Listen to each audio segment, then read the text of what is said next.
Penguin Random House Audio presents The Power of Giving Away Power, How the Best Leaders Learn to Let Go. This is the author, Matthew Barzun.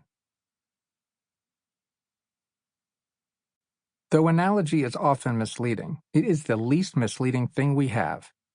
Samuel Butler. A letter from Simon Sinek. The vision is clear. To build a world in which the vast majority of people wake up every single morning inspired, feel safe wherever they are, and end the day fulfilled by the work that they do. The only way to build this world is if we work together. But there's a problem. Over the past few decades, our society has over-indexed on rugged individualism. Images of the lone cowboy in a Marlboro commercial became an ideal to strive for. We emulated the big personality leaders who presented an image of the strong man, the genius in the room. As the high-performing individual became the standard, company structures transformed to feed the beast. They adapted their incentive and reward systems to recognize individual performance almost exclusively. Ethics, teamwork, and leadership qualities seemed to fall to the wayside when we evaluated people for promotion. Even our business schools became complicit. Over the years, they adapted their curricula to serve the market rather than teach leadership as it should be taught. However, if it's long-term results, stability, or innovation we're hoping to achieve, this model of leadership simply doesn't work. The unfortunate irony is, the opposite model doesn't work either. Consensus building, leaderless organizations, tribal leadership, even the much-touted bottom-up approach, all suffer complications in their own ways. The good news is, there is another option. This is where the power of giving away power comes in. Matthew Barzun has spent decades figuring out where big ideas come from. Once he learned the concept of giving away power, he applied it to his own career, and it worked. Matthew's ideas played a significant role in helping CNET grow into a powerhouse media platform, challenging the traditional way money was raised for political campaigns.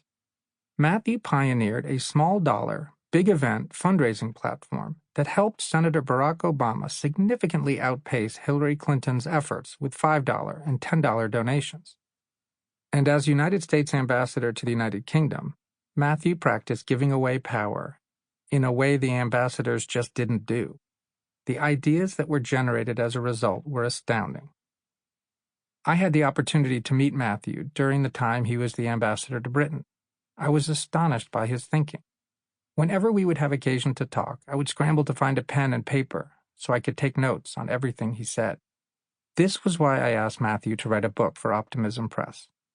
The way he helps us better understand how the world works, how power works, can help move us closer to that vision, a world in which we feel inspired, safe, and fulfilled in our lives and our careers.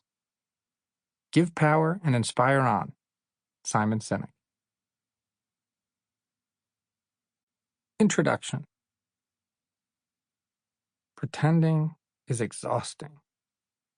So it's surprising how many of us get up every day and do exactly that under the banner of leadership. Pretending that we know the precise destination. What steps, in what order, are required to get there. And how any unexpected obstacles can be cleared away as we drive toward an inevitably successful outcome. All the while projecting supreme confidence. Around the year 2000, organizations of all kinds, from Rhode Island's Historical Society to the multinational conglomerate Siemens, churned out strategic planning reports for the decades ahead called Vision 2020. The number proved an irresistible temptation to pretend we could see with perfect 2020 vision into the future for our companies, communities, and countries. The glossy report spelled out confidently what could be expected in 2020 and what to do to seize the coming opportunities. In 2018, with just 2 years to go, Harvard Business School published a guide asking, "Is your Vision 2020 leadership development strategy on the path to success?" Then that year arrived with a vengeance as if to say, "Oh yeah?" In our hearts, we know how scarce certainty is. Even the Sample complete. Ready to continue?